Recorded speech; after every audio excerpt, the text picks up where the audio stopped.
ಕರ್ತನ ಪರಿಶುದ್ಧ ನಾಮಕ್ಕೆ ಸ್ತೋತ್ರವಾಗಲಿ. ಕರ್ತನ ಸನ್ನಿಧಾನದಲ್ಲಿ ತಿರುಗೊಮ್ಮೆ ಕರ್ತನ ಆಲಯದಲ್ಲಿ ನಾವು ಏಕ ಮನಸ್ಸುಳ್ಳವರಾಗಿ ಒಂದೇ ಗುಂಪಾಗಿ ಕರ್ತನ ಸನ್ನಿಧಾನದಲ್ಲಿ ಆರಾಧನೆ ಮಾಡುವುದಕ್ಕೆ ಕರ್ತನ ಕೊಟ್ಟಂತ ಕೃಪೆಗಾಗಿ ಸ್ತೋತ್ರ. Hallelujah, hallelujah. ಕರ್ತನ ಪರಿಶುದ್ಧ ನಾಮಕ್ಕೆ ಸ್ತೋತ್ರ. ಯೆಶಾಯನು ಆಲಯಕ್ಕೆ ಪ್ರವೇಶ ಮಾಡಿದಾಗ ಆತನ ಪರಿಸ್ಥಿತಿ, ಆತನ ಸ್ಥಿತಿ, ಆತನ ಆತ್ಮದ ಸ್ಥಿತಿ ಏನಿತ್ತು ಅನ್ನೋದು ಕೂಡ ಆತನಿಗೆ ತಿಳಿದುವಂತ ಪ್ರಿಯ. ಹಲ್ಲೆಲೂಯಾ. ಈ ಸೊಲೊಮೋನನ ಆರಾಧನೆಗೆ ಆತನ ಆಲಯಕ್ಕೆ ಪ್ರವೇಶ ಮಾಡಿದಾಗ ಕರ್ತನ ಸನ್ನಿಧಾನದಲ್ಲಿ ಎಲ್ಲ ವಿಚಾರಕ್ಕೂ ನಾನು ಡಿಪೆಂಡ್ ಆಗಬೇಕು, ಈ ದೇಶವನ್ನ, ಈ ಜನರನ್ನ ಆಳೋದಕ್ಕೆ ಕರ್ತನೇ ನನಗೆ ಜ್ಞಾನವನ್ನ ಕೊಡಬೇಕು ಎನ್ನುವಂತ ಕನ್ವಿಕ್ಷನ್ ಅವನ ಹೃದಯದಲ್ಲಿ ಆಯ್ತು ಎಂದು ನಾವು ನೋಡ್ತಾ ಇದ್ದೇವೆ. ಹಲ್ಲೆಲೂಯಾ. ಆಲಯದಲ್ಲಿ ದಾವೀದನು ತನಗೆ ಎಷ್ಟೇ ಶೋಧನೆಗಳು ಬಂದರೂ ಕೂಡ, ತಾನು ತಪ್ಪುಗಳನ್ನು ಮಾಡಿದರೂ ಕೂಡ ಮತ್ತೆ ತಿರುಗಿ ಆಲಯದಲ್ಲಿ ಬಂದು ಕರ್ತನನ್ನು ಸ್ತುತಿಸುವ ಹಾಗೆ ಕರ್ತನನ್ನು ಆ ದಾವೀದನನ್ನ ನಡೆಸಿದನೆಂದು ನಾವು ನೋಡ್ತಾ ಇದ್ದೇವೆ. ಹಲ್ಲೆಲೂಯಾ. ಕರ್ತನ ಪರಿಶುದ್ಧ ನಾಮಕ್ಕೆ ಸ್ತೋತ್ರವಾಗಲಿ. ಆಲಯದಲ್ಲಿ ನಿಂತು ಎಜ್ರನು ಪುಸ್ತಕವನ್ನ ತೆಗೆದು ಧರ್ಮಶಾಸ್ತ್ರವನ್ನ ಓದಿದಾಗ ಇಸ್ರೇಲರ ಹೃದಯದಲ್ಲಿ ಒಂದು ಕಾಲುಗು ನೆಟ್ಟಂತಾಗಿ ಅವರು ಅಲ್ಲಿ ಒಂದು ಕನ್ವಿಕ್ಷನ್ಗೆ, ಒಂದು ದೇವರ ಒಂದು ವಾಕ್ಯಕ್ಕೆ ಒಪ್ಪುವಂತ ಮನಸ್ಸು ಅವರು ಉಂಟಾಯಿತು ಎಂದು ನಾವು ನೋಡ್ತೇವೆ. ಹಲ್ಲೆಲೂಯಾ. ಆಲಯದಲ್ಲಿ ಯೇಸು ಕ್ರಿಸ್ತನು ಆ ಒಂದು ಪ್ರವಾದನೆ ಗ್ರಂಥವನ್ನ, ಯೆಶಾಯ ಪ್ರವಾದನೆ ಗ್ರಂಥವನ್ನ ಎತ್ತಿ ತೆಗೆದು ಓದುವಾಗ ಆ ವಾಕ್ಯವು ಅವರಲ್ಲಿ ಸ್ಥಾಪಿಸಲ್ಪಟ್ಟಿದೆ. ಇವತ್ತು ದಿವಸ ಮತ್ತೆ ತಿರುಗಿ ನಾವು ಆಲಯಕ್ಕೆ ಬರುವಂತೆ ಕರ್ತನ ಕೊಟ್ಟಿದ್ದಕ್ಕಾಗಿ ಕರ್ತನಿಗೆ ಸ್ತೋತ್ರ. ಹಲ್ಲೆಲೂಯಾ. ಕರ್ತನ ಪರಿಶುದ್ಧ ನಾಮಕ್ಕೆ ಸ್ತೋತ್ರವಾಗಲಿ. ಕರ್ತನ ನಾವು ಮನೆಯಲ್ಲಿ ದೇವರ ಪ್ರಸನ್ನತೆ, ಹೌದು, ಖಂಡಿತವಾಗಿಯೂ ನಮಗೆ ದೇವರ ಪ್ರಸನ್ನತೆ ಒಂದೇ ಆಗಿರ್ತದೆ. ಕರ್ತನ ಪ್ರಸನ್ನತೆ ಅಲ್ಲಿ ಇಳಿಯುವಂಥದ್ದು, ಇಲ್ಲಿ ಆದ್ರೆ ನಾವು ರಿಸೀವ್ ಮಾಡುವ ರೀತಿ ಬೇರೆ ಇರ್ತದೆ. ಹೌದಲ್ವ? ನಾವು ರಿಸೀವ್ ಮಾಡುವ ರೀತಿ ಬೇರೆ ಇರ್ತದೆ. ಆಲಯದಲ್ಲಿ ಕೂತಾಗ ನಾವು ರಿಸೀವ್ ಮಾಡೋದಕ್ಕೂ ಮನೆಯಲ್ಲಿ ಕೂತು ನಾವು ದೇವರ ಪ್ರಸನ್ನತೆಯಲ್ಲಿ, ದೇವರ ಪ್ರಸನ್ನತೆಯಲ್ಲಿ ಯಾವ ಕೊರತೆ ಇಲ್ಲ. ಸೇಮ್ ದೇವರ ಪ್ರೆಸೆನ್ಸ್ ನಿಮ್ಮ ಮನೆಯಲ್ಲಿ ಈ ಆಲಯದಲ್ಲಿ ಇಳಿಯುವಂತದ್ದಾಗಿದೆ. ಆದ್ರೆ ನಾವು ರಿಸೀವ್ ಮಾಡುವ ರೀತಿ ಬೇರೆ ಇರ್ತದೆ. ಅದಕ್ಕೋಸ್ಕರವಾಗಿ ಇವತ್ತಿನ ದಿವಸ ಕರ್ತನ ಸನ್ನಿಧಾನದಲ್ಲಿ ನಾವು ಪೂರ್ಣ ಮನಸ್ಸಿನಿಂದ, ಪೂರ್ಣ ಬುದ್ಧಿಯಿಂದ, ಪೂರ್ಣ ಜ್ಞಾನದಿಂದ, ಪೂರ್ಣ ಶಕ್ತಿಯಿಂದ ಕರ್ತನನ್ನ ಆರಾಧಿಸಿದ್ದೇವೆ. ಹಲ್ಲೆಲೂಯಾ. ಕರ್ತನ ಸನ್ನಿಧಾನದಲ್ಲಿ ಈ ಸಮಯದಲ್ಲಿ ಅರಣ್ಯಕಾಂಡ 11ನೇ ಅಧ್ಯಾಯಕ್ಕೆ ನಮ್ಮ ಸತ್ಯವೇದವನ್ನು ತಿರುಗಿಸೋಣ. ನಾವು 2 ಭಾಗವನ್ನ, ಅದನ್ನ 3 ಭಾಗವನ್ನ ಮಾಡ್ಕೊಂಡಿದ್ವಿ. 2 ಭಾಗವನ್ನ ಕಲ್ತಿದ್ವಿ. ಮೊದಲನೇ ಭಾಗ ಯಾವ್ದನ್ನು ನೋಡುವಾಗ ಅಲ್ಲಿ ಇಸ್ರೇಲರ ಅತೃಪ್ತಿಯ ಬಗ್ಗೆ ನೋಡ್ತಾ ಇದ್ದೇವೆ.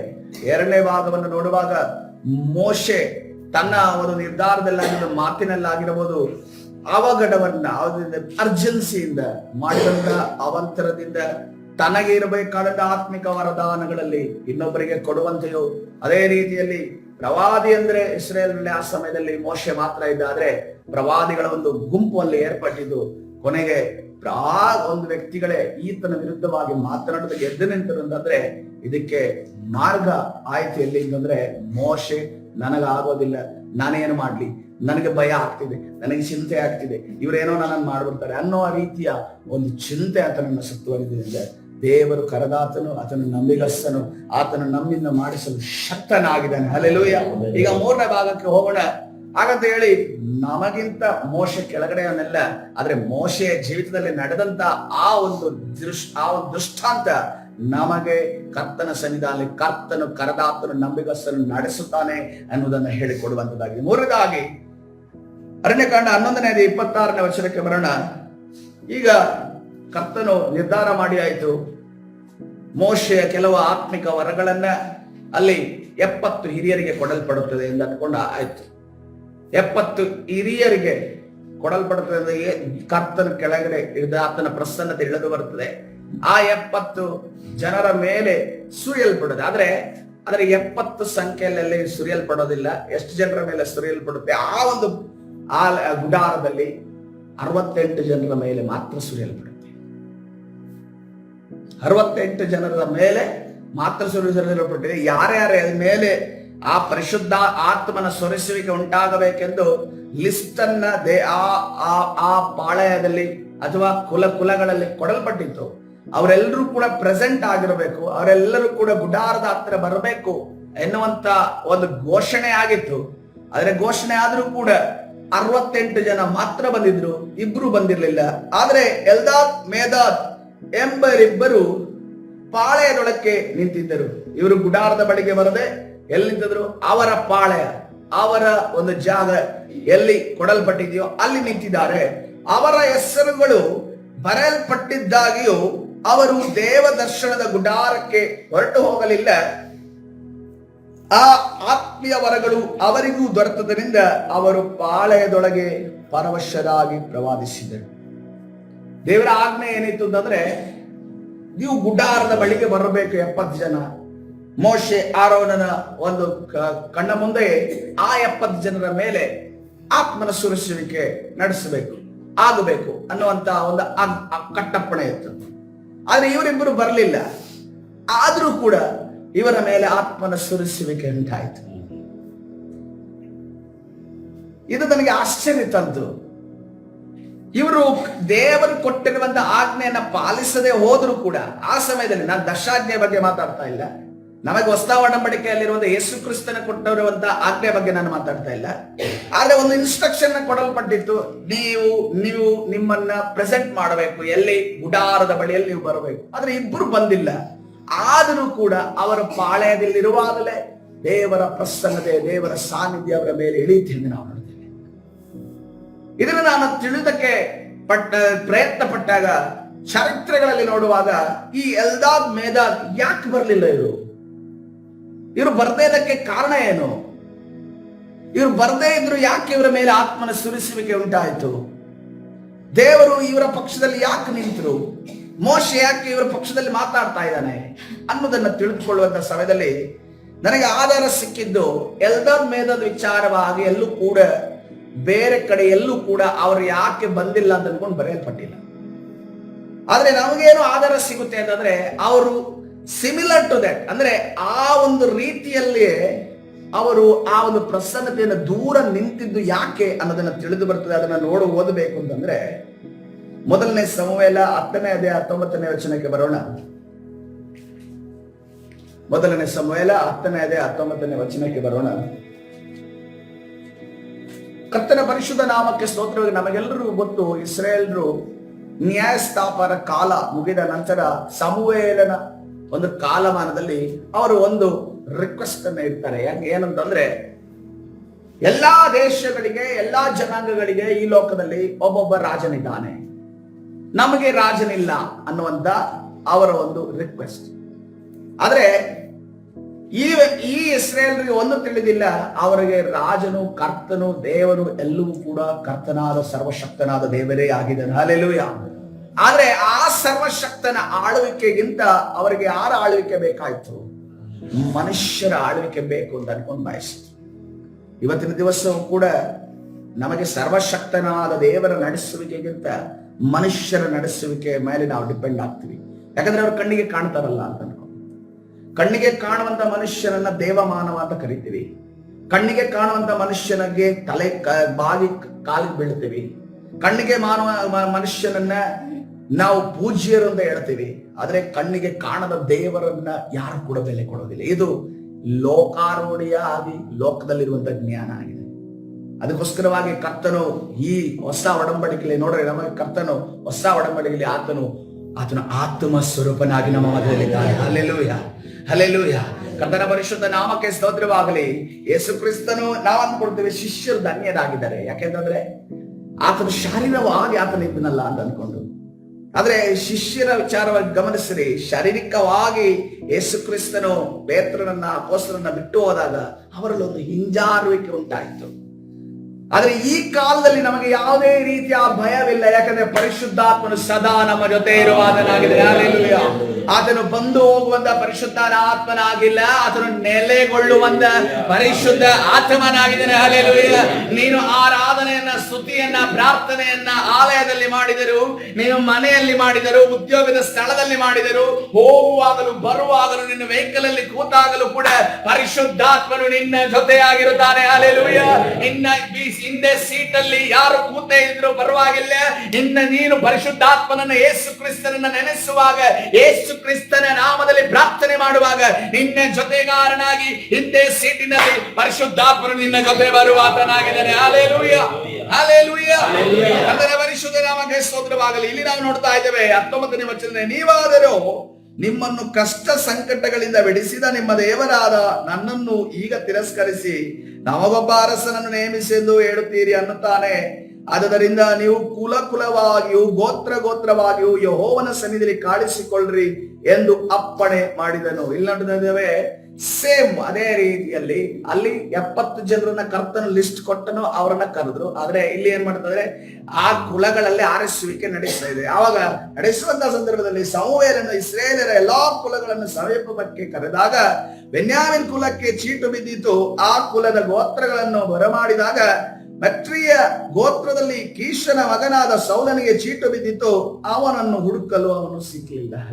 ಕರ್ತನ ಪರಿಶುದ್ಧ ನಾಮಕ್ಕೆ ಸ್ತೋತ್ರ. ಡಿಫ್ರೆನ್ಸ್ ಏನಂತಂದ್ರೆ, ಎಲ್ದಾದ್ ಮೇಧವಾದವರನ್ನು ಹುಡುಕ್ಲಿಕ್ಕೆ ಯಾರು ಹೋಗ್ಲಿಲ್ಲ. ಆತ್ಮನ ಸುರಿಸುವಿಕೆ, ಯಾಕಂದ್ರೆ ಲಿಸ್ಟ್ ಕೊಟ್ಟಿದ್ದು ದೇವರ ಆಗಿದ್ದಾರೆ.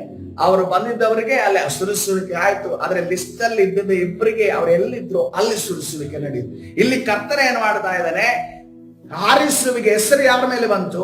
ಸೌಲನ ಮೇಲೆ ಬಂತು. ಸೌಲನಿಲ್ಲ, ಸೌಲನನ್ನ ಹುಡುಕುವುದಕ್ಕೆ ಪ್ರಾರಂಭ ಮಾಡಿದ್ರು. ಅವನು ಸಿಕ್ಲಿಲ್ಲ ಅಂತ ನೋಡಿದ್ರೆ, ಎಲ್ಲಿದ್ದಾನೆ ಸೌಲ? 22 ಆ ಮನುಷ್ಯನು ಇಲ್ಲಿಗೆ ಬರುವನೋ ಎಂದು ಯೆಹೋವನನ್ನು ವಿಚಾರಿಸಿದಾಗ ಆತನು, ಕರ್ತನ ಹೇಳ್ತಾ ಇದ್ದಾನೆ, ಅವನು ಬಂದಿದ್ದಾನಂತೆ. ಅವನೆಲ್ಲಿದ್ದಾನೆ? ಇಗೋ ಸಾಮಾನುಗಳಲ್ಲಿ ಅಡಗಿಕೊಂಡಿದ್ದಾನೆ ಎಂದು ಉತ್ತರ ಕೊಟ್ಟ. ನೀವೇನೇನು ಬಂದಿದ್ದಾನೇನು, ಏನ್ ನಡೀತಿದೆ ಅಂತ ನೋಡಕ್ ಬಯಸ್ತಾ ಇದ್ದಾನೆ. ಸಾಮಾನುಗಳ ಮಧ್ಯದಲ್ಲಿ ಅಡಗಿ ಕೂತಿದ್ದಾನೆ ಅಂದ್ರೆ, ನೆಲದಲ್ಲಿ ಮಲಗಿದ್ದಾನೋ ಅಥವಾ ಕೂತಿದ್ದಾನೋ, ಕೊಕ್ಕರು ಬಡಿದಿದ್ದಾನೋ ನಮಗೆ ಗೊತ್ತಿಲ್ಲ. ಯಾಕೆಂದ್ರೆ ಅವನು ಎತ್ತರದ ವ್ಯಕ್ತಿ. ಅವನು ಎಲ್ಲಿ ಏನ್ ಮಾಡಿದ್ರು ಕೂಡ ಗೊತ್ತಾಗುವ ರೀತಿಯಲ್ಲಿ ಹೈಟ್ 6 ಫೀಟ್ ಉದ್ದ ಇದ್ದಾನೆ ಅವನು. ಯಾವ ಸೌಲನ್ನು ಸುಂದರನೇ ನಾವು ವಾಕ್ಯದಲ್ಲಿ ನೋಡ್ತಾ ಇದ್ದೇವೆ. ಅವ್ರು ಏನ್ ಮಾಡ್ತಾ ಇದ್ದಾನೆ? ಅಡಗಿ ಕೂತಿದ್ದಾನೆ. ಯಾಕೆ ಅಡಗಿ ಕೂತಿದ್ದಾನೆ? ನಾನು ಏನ್ ಮಾಡ್ತೇವೆ, ಒಂದು ಕಡೆ ಸೌಲನ ಹೇಳ್ತಾನೆ, ನಾನು ಬೆನ್ಯಾಮೀನ ಕುಲದವನು, ಕುಲದಲ್ಲಿ ಕನಿಷ್ಠನು. ಅದೇ ರೀತಿಯಲ್ಲಿ ನಾನು ಬೆನ್ಯಾಮೀನ ಕುಲದಲ್ಲಿ ನಾನು ಕನಿಷ್ಠನಾಗಿದ್ದೇನೆ. ಅವನ ಮೇಲೆ ಕೀಳರಿಮೆ ಇದ್ರಿಂದ ಅವನೇನು ಮಾಡ್ತಾ ಇದ್ದಾನೆ, ನನ್ನ ಹೆಸರು ಬಂದ್ಬಿಡ್ತಾ ಅಂತ ಅನ್ಕೊಂಡು ಹೋಗಿ ಅಡಗಿ ಕೂತ್ಕೋತಾ ಇದ್ದಾನೆ. ನನಗಿದು ಸಾಧ್ಯ ಇಲ್ಲ. ಇದನ್ನೆಲ್ಲ ಯಾರು ಮಾಡ್ತಾರೆ? ಇವರೇನೋ ಹುಚ್ಚಿರ್ತಾರ ರಾಜ ಅಂತ ಕೇಳ್ತಾರೆ. ನನ್ನನ್ನು ಹೋಗಿ ತೆಗೆದುಕೊಂಡು ಸಿಂಹಾಸನದ ಮಧ್ಯದಲ್ಲಿ ಸಿಂಹಾಸನದ ಮೇಲೆ ಕೂರಿಸಿದ್ರೆ ನಾನೇನ್ ರಾಜ ಆಳ್ಲಿ, ನಾನೇನ್ ನಡೆಸ್ಲಿ ಅನ್ನುವ ರೀತಿಯಲ್ಲಿ ಕತ್ತೆ ಕಾಯುವ ಓನರ ಮಗನಾದ ಸೌಲನ್ನು ಕೇಳ್ತಾ ಇದ್ದಾನೆ. ಅವರು ತಟ್ಟನೆ ಹೋಗಿ ಅವನನ್ನು ಹಿಡಿದುಕೊಂಡು ಬಂದು ಜನರ ಮಧ್ಯದಲ್ಲಿ ನಿಲ್ಲಿಸಿದರು. ಎಲ್ಲಾ ಜನರ ಗುಂಪಿನಲ್ಲಿ ಅವನ ಹೆಗಲು ತಲೆಯು ಕಾಣುವಷ್ಟು ಉನ್ನತ ಪುರುಷನಾಗಿದ್ದನು. ಆಗ ಸಮುವೇಲನು ಎಲ್ಲಾ ಜನರಿಗೆ, ನೋಡಿದಿರ, ಯೆಹೋವನಿಂದ ಆರಿಸಲ್ಪಟ್ಟವನು ಇವನೇ, ಸರ್ವ ಜನರಲ್ಲಿ ಇವನಿಗೆ ಸಮಾನರು ಇಲ್ಲವೇ ಇಲ್ಲ ಎನ್ನಲು ಜನರೆಲ್ಲರೂ ಅರಸನು ಚಿರಂಜೀವಿ ಆಗಲಿ ಎಂದು ಆರ್ಭಟಿಸಿದರು. ಸೌಲ ನೋಡಿದ್ರೆ ಸಾಮಾನುಗಳ ಮಧ್ಯದಲ್ಲಿ ಹೋಗಿ ಅಡಗಿ ಕೂತಿದ್ದಾನೆ. ಸಮುವೇಲ ಹೇಳ್ತಾ ಇದ್ದಾನೆ, ಯೆಹೋವನಿಂದ ಆರಿಸಲ್ಪಟ್ಟವನು ಇವನೇ, ಸರ್ವ ಜನರಲ್ಲಿ ಇವನಿಗೆ ಸಮಾನರು ಇಲ್ಲವೇ ಇಲ್ಲ. ಹಲ್ಲೆಲೂಯಾ. ಆತನ ಎಬಿಲಿಟಿ ನೋಡಿ ಸಮುವೇಲ ಹೇಳ್ತಾ ಇಲ್ಲ, ಕರ್ತನ ಆರಿಸುವಿಕೆಯನ್ನು ನೋಡಿ ಅಲ್ಲಿ ಸಮುವೇಲನ ಹೇಳ್ತಾ ಇದ್ದಾನೆ, ಈತನಿಗೆ ಸಮಾನರು ಯಾರು ಇಲ್ಲ. ಹಲ್ಲೆಲೂಯಾ. ಇವತ್ತಿನ ದಿವಸ ಕರ್ತನು ನಮ್ಮನ್ನ ಆರಿಸಿಕೊಂಡಿದ್ದಾನಲ್ಲ, ಕರ್ತನು ನಮ್ಮನ್ನ ನಡೆಸ್ತಾ ಇದ್ದಾನಲ್ಲ, ಕರ್ತನು ನಮ್ಮನ್ನ ಬಲಪಡಿಸ್ತಾ ಇದ್ದಾನೆ. ಅನೇಕ ಬಾರಿ ನೋಡ್ರಿ, ನಾವೇ ಹೋಗಿ ಬಾವಿಗಾರಿಲ್ಲ, ನಮ್ಮನ್ನ ಯಾರೋ ಹಿಂದೆಯಿಂದ ತಳ್ಳಿದ್ದಾರೆ, ನಮ್ಮನ್ನು ಯಾರೋ ಹಿಂದೆಯಿಂದ ಜಾರಿಸಿ ಹೋಗಿದ್ದಾರೆ. ಅದಕ್ಕೋಸ್ಕರ ಬಿದ್ದು ಈಜು ಈಗ ಮೇಲ್ ಬಂದಿದ್ದೀವಿ. ಬಂದು ಕೇಳ್ತಾ ಇದೀವಿ, ಯಾರಪ್ಪ ನನ್ನ ನೋಡಿದ್ದು ಓದಿದ್ದು ಅಂತ. ಯಾರು ಓದಿದ್ದು ಅಂತ ನೀವು ಬೇಡ, ನಿನ್ನನ್ನು ಕರ್ತನು ಕಳಿಸಿದ್ದಾನೆ, ಕಾರ್ಯವನ್ನು ಮಾಡುವವನಾಗಬೇಕು. ಹಲ್ಲೆಲೂಯಾ. ಕರ್ತನ ಪರಿಶುದ್ಧ ನಾಮಕ್ಕೆ ಸ್ತೋತ್ರವಾಗಲಿ. ಈ ದಿವಸ ಸೌಲನನ್ನ ನೆನೆಸಿದ ರೀತಿಯಲ್ಲಿ ಆರಿಸಿದಂತ ದೇವರು ಅದೇ ರೀತಿಯಲ್ಲಿ ಇದೇ ಆರಿಸುವಿಕೆ ರೀತಿಯಲ್ಲಿ ಯಾವ ಆರಿಸುವಿಕೆ ನಡೀತು? ದೇವರ ಆರಿಸುವಿಕೆ ಎಲ್ದಾದ್ ಮೇಧಾದವರ ಜೀವಿತದಲ್ಲಿ ನಡೀತು. ಅವ್ರಿಗೇನು ಗೊತ್ತಾ? ಮೋಶೆ ರೀತಿಯಲ್ಲಿ ಹಿಂಜರಿಕೆ. ನಾನು ಮುಂದೆ ಹೋದ್ರೆ 70 ಜನರಲ್ಲಿ ಇಬ್ಬರಾಗಿ ಹೋಗ್ತೀವಿ. ಅಲ್ಲಿ ಎಲ್ಲಾ ಕುಲಗಳ ಮಧ್ಯದಲ್ಲಿ ನಾವು ಆರಿಸಲ್ಪಡ್ತೀವಿ. ಆರಿಸಲ್ಪಟ್ಟರು ಅಲ್ಲಿ ನಿಂತರೂ ಕೂಡ ನಮಗೆ ಮಾತನಾಡೋದಕ್ಕೆ ಬರ್ತಾ ಇಲ್ಲ, ನಮಗೆ ಏನು ಹೇಳೋದಕ್ಕೆ ಬರ್ತಾ ಇಲ್ಲ. ಕರ್ತನ ಏನಾದ್ರೂ ಹೇಳಿದ್ರೆ, ಕರ್ತನ ಏನಾದ್ರೂ ರೆಸ್ಪಾನ್ಸಿಬಿಲಿಟಿ ಜವಾಬ್ದಾರಿಯನ್ನು ಕೊಟ್ರೆ, ಅಥವಾ ಏನಾದ್ರೂ ತಪ್ಪಾಯ್ತು, ಏನಾದ್ರೂ ಕರ್ತನಿಂದ ಶಿಕ್ಷೆ ಬಂತು, ಅದನ್ನ ಯಾವ ರೀತಿಯಲ್ಲಿ ಫೇಸ್ ಮಾಡೋಣ ಅನ್ನುವಂತ ಹಿಂಜರಿಕೆ ಯಾರಿಗಿತ್ತು? ಎಲ್ದಾದ್ ಮೇಧಾದವರಿಗಿರುತ್ತೆ. ಇನ್ನೊಬ್ಬ ಇದೇ ರೀತಿಯಲ್ಲಿ ತನ್ನ ಸೇವೆ ಕರೆಯಲಿಕ್ಕೆ ಬಂದಾಗ ಏನ್ ಮಾಡ್ಲಿ ಅನ್ನುವ ರೀತಿಯಲ್ಲಿ ಮುಂದೆ ಹೋಗದೆ ನಿಂತಂತ ಇನ್ನೊಬ್ಬ ಪ್ರವಾದಿ ಇದ್ದಾನೆ. ಯೆರೆಮೀಯ ಪ್ರವಾದನೆ ಗ್ರಂಥ 1ನೇ ಅಧ್ಯಾಯ 5ನೇ ವಚನ. ಯೆಹೋವನು ಈ ವಾಕ್ಯವನ್ನು ನನಗೆ ದಯಪಾಲಿಸಿದನು, ನಾನು ನಿನ್ನನ್ನು ಗರ್ಭದಲ್ಲಿ ರೂಪಿಸುವುದಕ್ಕೆ ಮುಂಚೆ ನಿನ್ನನ್ನು ತಿಳಿದಿದ್ದೆನು, ನೀನು ಉದರದಿಂದ ಬರುವುದಕ್ಕೆ ಮೊದಲೇ ನಿನ್ನನ್ನು ಪ್ರತಿಷ್ಠಿಸಿದ್ದೇನು, ಜನಾಂಗಗಳಿಗೆ ಪ್ರವಾದಿಯನ್ನಾಗಿ ನಿನ್ನನ್ನು ನೇಮಿಸಿದ್ದೇನೆ. ಕರ್ತನ ಹೇಳ್ತಾನೆ, ಜನಾಂಗಗಳಿಗೆ ಪ್ರವಾದಿ. ಒಂದು ಸಭೆಗಲ್ಲ, ಒಂದು ವ್ಯಕ್ತಿಗಲ್ಲ, ಇಡೀ ದೇಶಗಳಿಗೆ ಪ್ರವಾದಿ ಜನಾಂಗ ಅಲ್ಲ, ಜನಾಂಗಗಳಿಗೆ, ದೇಶಗಳಿಗೆ ಪ್ರವಾದಿ ದಿನ. ಅದಕ್ಕೆ ನಾನು ಅಯ್ಯೋ ಕರ್ತನಾದ ಯೆಹೋವನೇ, ನಾನು ಮಾತು ಬಲ್ಲವನಲ್ಲ, ಬಾಲಕನು ಎಂದು ವಿನ್ನವಿಸಿದೆನು. ಯೆರೆಮೀಯ ಹೇಳ್ತಾ ಇದ್ದಾನೆ, ತನ್ನ ಕೆಪಾಸಿಟಿ ಬಗ್ಗೆ ಹೇಳ್ತಾ ಇದ್ದಾನೆ, ಮಾನುಷಿಕವಾದ ಕೆಪಾಸಿಟಿಯ ಬಗ್ಗೆ ಹೇಳ್ತಾ ಇದ್ದಾನೆ. ನಾನು ಮಾತು ಬಲ್ಲವನಲ್ಲ, ಬಾಲಕನು ಎಂದು ವಿನ್ನವಿಸಿದನು. ಆಗ ಯೆಹೋವನು ನನಗೆ, ಬಾಲಕನೆನ್ನಬೇಡ, ಯಾರ ಬಳಿಗೆ ನಿನ್ನನ್ನು ಕಳುಹಿಸುತ್ತೇನೋ ಅವರೆಲ್ಲರ ಬಳಿಗೆ ನೀನು ಹೋಗುವಿ. ನಾನು ಆಜ್ಞಾಪಿಸುವುದನ್ನೆಲ್ಲ ನುಡಿಯಲ್ಲೇ ನುಡಿಯುವಿ. ಅವರಿಗೆ ಅಂಜಬೇಡ, ನಿನ್ನನ್ನು ಉತ್ತರಿಸಲು ನಾನೇ ನಿನ್ನೊಂದಿಗಿರೇನು. ಇದು ಯೆಹೋವನಾದ ನನ್ನ ಮಾತು ಎಂದು ಹೇಳಿದನು. ಹಲ್ಲೆಲೂಯಾ. ಇವತ್ತಿನ ದಿವಸ ನನಗೆ ಸುವಾರ್ತೆ ಸಾಗೋದಕ್ಕೆ ಹೇಗೆ ಸಾಧ್ಯ? ನನಗೆ ಈ ಕೆಲಸ ಮಾಡೋದಕ್ಕೆ ಹೇಗೆ ಸಾಧ್ಯ? ನನಗೆ ಇದರಲ್ಲಿ ಮುಂದುವರಿದಕ್ಕೆ ಹೇಗೆ ಸಾಧ್ಯ? ನನಗೆ ಹೇಗೆ ದೇವರ ಅಭಿಷೇಕ ಮಾಡ್ತಾನೆ? ನನಗೆ ಯಾವ ರೀತಿಯಲ್ಲಿ ಕರ್ತನು ನಡೆಸ್ತಾನೆ ಅಂತ ಅನ್ಕೊಂಡು ಆಲೋಚನೆ ಮಾಡ್ತಿರುವಂತ ದೇವ ಜನರೇ, ಯೆರೆಮೀಯನ ರೀತಿಯಲ್ಲಿ, ಸೌಲರ ರೀತಿಯಲ್ಲಿ ನಿಮ್ಮ ಪರಿಸ್ಥಿತಿ ಇರಬಹುದು. ಆದ್ರೆ ಕರ್ತನ ಹೇಳ್ತಾ ಇದ್ದಾನೆ, ನಿನ್ನನ್ನು ಆರಿಸಿಕೊಳ್ಳೋದು ನಿನ್ನ ಸರ್ವಶಕ್ತನ ದೇವರಾಗಿದ್ದಾನೆ. ಹಲ್ಲೆಲೂಯಾ. ಆತನು ನೀನು ಏನು ಮಾಡ್ತೀಯ, ಏನು ಮಾಡಲು ಶಕ್ತನೆಂದು, ಆತನ ಬಲದಿಂದ ಏನು ಸಾಧ್ಯ ಎಂದು ಕರ್ತನಿಗೆ ತಿಳಿದಿದೆ. ಹಲ್ಲೆಲೂಯಾ. ಅದಕ್ಕೋಸ್ಕರವಾಗಿ ನೋಡ್ರಿ, ಪರಾಕ್ರಮಿಯಾಗಿ ಗಿದ್ಯೋನನ್ನು ಯುದ್ಧ ಮಾಡ್ತಾನೆ ಅಂತ ಅನ್ಕೊಂಡು ಈ ಗಿದ್ಯೋನನಿಗೆ ಗೊತ್ತಿರ್ಲಿಲ್ಲ. ಆದ್ರೆ ಫ್ಯೂಚರ್ ಅನ್ನ ನೋಡಿರುವಂತ ನಮ್ಮ ಕರ್ತನ ಹೇಳ್ತಾ ಇದ್ದಾನೆ, ಪರಾಕ್ರಮಶಾಲಿಯೇ, ನಿನ್ನ ಮುಖಾಂತರ ನಾನು ಮಿದ್ಯಾನರನ್ನ ನಾನು ಈ ಒಂದು ಇಸ್ರೇಲಿಂದ ಓಡಿಸ್ತೇನೆ. ಹಲ್ಲೆಲೂಯಾ. ಅದೇ ರೀತಿಯಲ್ಲಿ ಈ ದಿವಸ ಕರ್ತನ ಕಡಿತಾ ಇದ್ದಾನೆ, ನಮ್ಮ ದೇಹ ಬಲ ಪರಾಕ್ರಮದಿಂದಲ್ಲ, ದೇವರ ಆತ್ಮನ ಶಕ್ತಿಯಿಂದ ಮುಂದೆ ಹೋಗುವವರಿದ್ದಾರೆ. ಹಲ್ಲೆಲೂಯಾ. ಕರ್ತನು ಕರೆಯುವಾಗ ಕಾರ್ಯವನ್ನ ಮಾಡುವವರಿದ್ದಾರೆ. ಹಲ್ಲೆಲೂಯಾ. 9ನೇ ವಚನದಲ್ಲಿ, ಆಗ ಯೆಹೋವನ ಕೈ ಚಾಚಿ ನನ್ನ ಬಾಯನ್ನು ಮುಟ್ಟಿ, ಇಗೋ ನಿನ್ನ ಬಾಯಲ್ಲಿ ನನ್ನ ಮಾತುಗಳನ್ನು ಇಟ್ಟಿದ್ದೇನೆ. ಹಲ್ಲೆಲೂಯಾ. ಯೆರೆಮೀಯನ ಬಾಯಲ್ಲಿ ಬರುವಂತ ಮಾತು ಯಾರ ಮಾತಾಗಿತ್ತು? ದೇವರ ಮಾತು. ಕಿತ್ತು ಹಾಕುವುದು, ಕೆಡವುದು, ನಾಶಪಡಿಸುವುದು, ಹಾಳು ಮಾಡುವುದು, ಕಟ್ಟುವುದು, ನೆಡುವುದು, ಈ ಕಾರ್ಯಗಳನ್ನು ಮಾಡೋದಕ್ಕೋಸ್ಕರ ಜನಾಂಗಗಳ ಮೇಲೂ ರಾಜ್ಯಗಳ ಮೇಲೂ ನಿನ್ನನ್ನು ಈ ದಿನ ನೇಮಿಸಿದ್ದೇನೆ. ಹಲ್ಲೆಲೂಯಾ. ನಾವು ಕೂಡ ಇವತ್ತಿನ ದಿವಸ ನಮ್ಮ ನೇಮಕ ಏನೆಂದು ತಿಳಿಯದೆ ಅಡಗಿ ಕೂತಿದ್ದೇವೆ. ನಾನಲ್ಲ ಅದು ಅಂತ ಅನ್ಕೊಂಡು ಹೇಳ್ಕೊಂಡು ಕೂತಿದ್ದೇವೆ.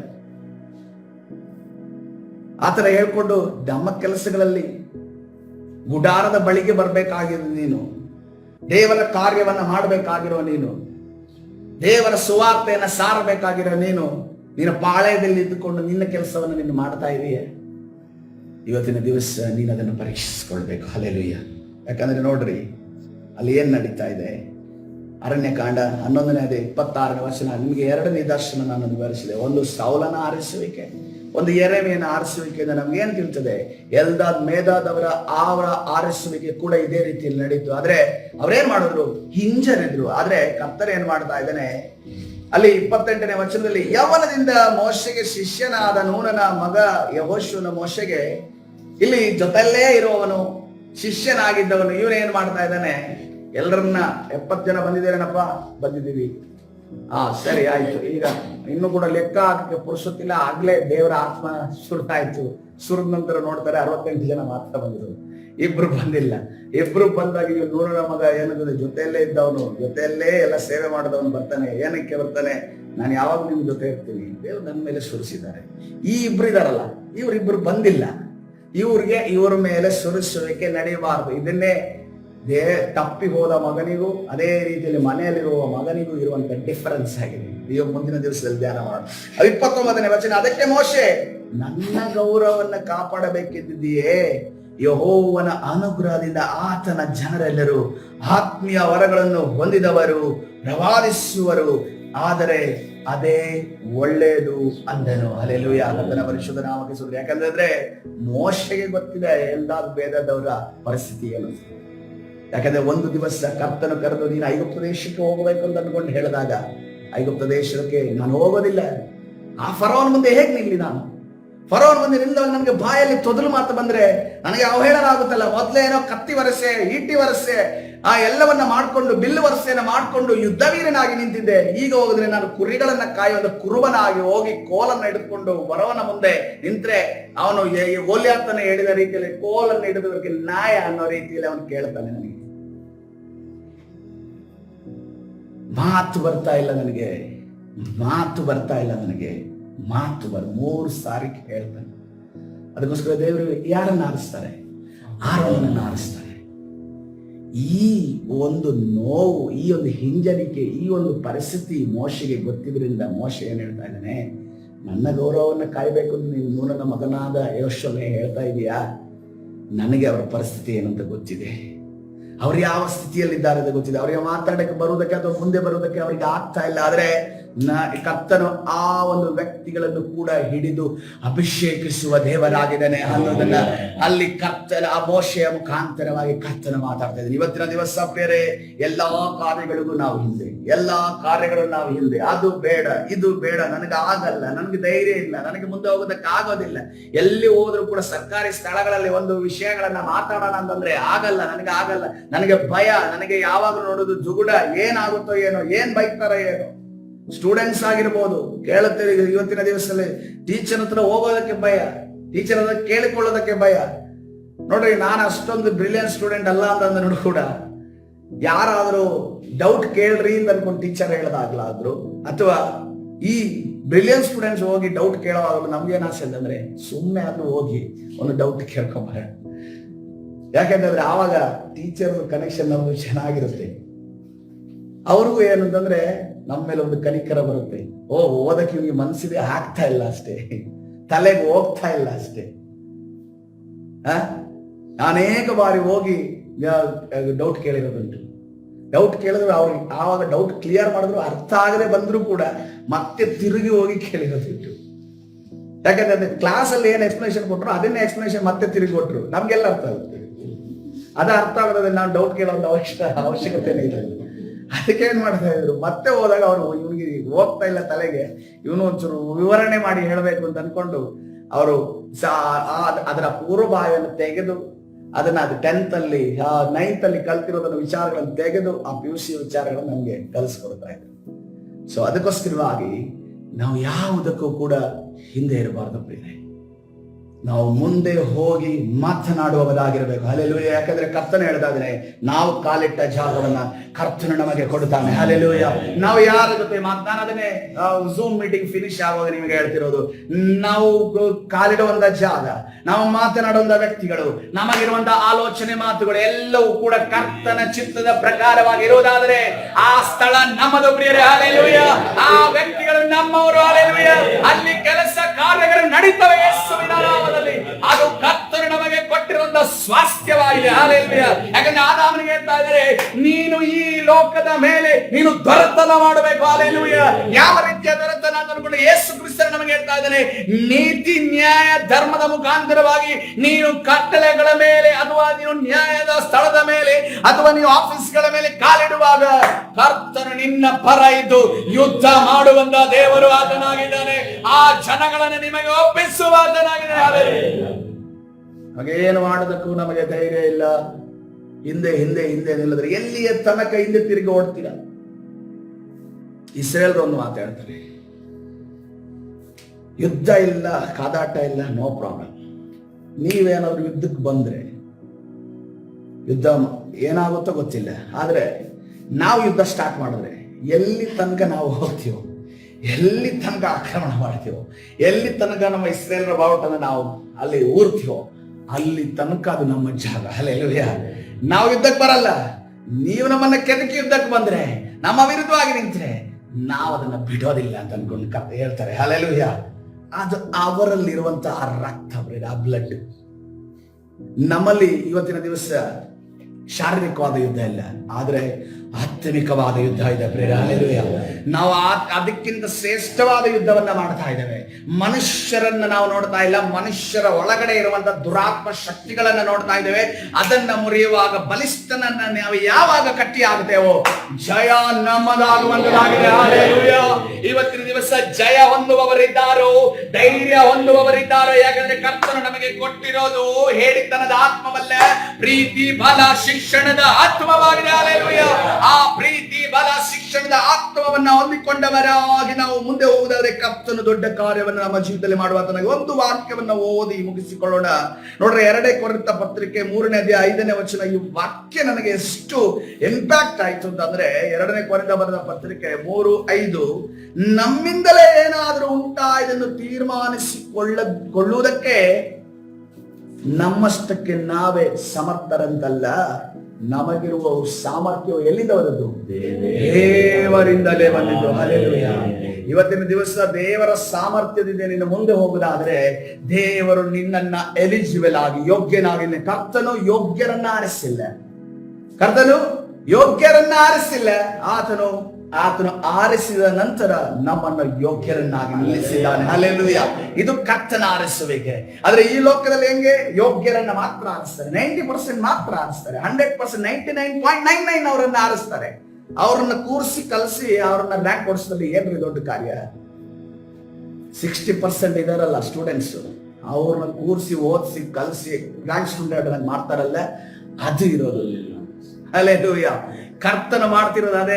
ಕರ್ತನ ಮಾಡಿದ 16 ಅಲ್ಲ, 13-12 ಮಾರ್ಕ್ ಕೊಡುವಂತ ನಮ್ಮಂತವರನ್ನ, ಹಲ್ಲೆಲೂಯಾ, 13-12 ಮಾರ್ಕ್ ತೆಗೆಯುವಂತ ನಮ್ಮಂತವರನ್ನ ಕರ್ತನು 100% ಆಗಿ ನಿಲ್ಲಲು ಕರ್ತನು ಶಕ್ತನಾಗಿದ್ದಾನೆ. ಹಲ್ಲೆಲೂಯಾ. ಇವತ್ತು ಕೂಡ ಆತನು ಶಕ್ತನಾಗಿದ್ದಾನೆ. ನಾವು ಕರ್ತನ ಸನ್ನಿಧಿಯಲ್ಲಿ ಪ್ರಾರ್ಥನೆ ಮಾಡಿಕೊಳ್ಳೋಣ. ಪರಿಶುದ್ಧನ ದೇವರ ನಿನ್ನ ನಾಮಕ್ಕೆ ಸ್ತೋತ್ರವಾಗಲಿ. ಯೇಸುವೇ, ಹೌದು ಸ್ವಾಮಿ, ನಾವು ಸಮರ್ಥರಲ್ಲ. ಅನೇಕ ಬಾರಿ ನಮಗೆ ಕರ್ತನೆ ರಾಜ ನಮ್ಮ ಬಗ್ಗೆ ಕರ್ತನೆ ನಮಗೆ ಕೀಳರಿಮೆ, ಯಾವುದಕ್ಕೂ ಮುಂದೆ ಹೋಗೋದಕ್ಕೆ ನಮಗೆ ಕರ್ತನೆ ಧೈರ್ಯ ಇಲ್ಲ, ಯಾವುದಕ್ಕೂ ಮುಂದೆ ಹೋಗಿ ಮಾತನಾಡೋದಕ್ಕೂ ಮುಂದೆ ಹೋಗಿ ಕ್ರಿಯೆ ಮಾಡೋದಕ್ಕೂ ಕರ್ತನೆ ರಾಜ ನಮಗೆ ಕರ್ತನೆ ಯಾವುದೇ ಕರ್ತನೆ ಕೆಪಾಸಿಟಿ ಇಲ್ಲ, ಯಾವ ಇನ್ಫ್ಲುಯೆನ್ಸ್ ಇಲ್ಲ, ಯಾವ ಸಾಮರ್ಥ್ಯ ಇಲ್ಲ, ನಮ್ಮಿಂದ ಕರ್ತನೆ ಜನರಿಲ್ಲ. ಆದರೆ ಕರ್ತನೆ ರಾಜ ಜನಾಂಗಗಳನ್ನು ಉಂಟು ಮಾಡಿದ ನೀನು ದೇವರ ಇದೆಯಲ್ಲ, ಅದಕ್ಕಾಗಿ ನಿನಗೆ ಸ್ತೋತ್ರ ಮಾಡುತ್ತೇವೆ ಕರ್ತನೆ. ಇವತ್ತಿನ ದಿವಸ ಯಾರ್ಯಾರ ಪರಿಸ್ಥಿತಿ ಕರ್ತನೆ ಈ ಎಲ್ದಾದ್ ಮೇದಾದ್ ಅವರ ರೀತಿಯಲ್ಲಿ ಇದೆಯೋ ಕರ್ತನೆ, ಅವರನ್ನ ನೀನು ಮುಟ್ಟುವುದಕ್ಕಾಗಿ ಸ್ತೋತ್ರ ಯೇಸಪ್ಪ.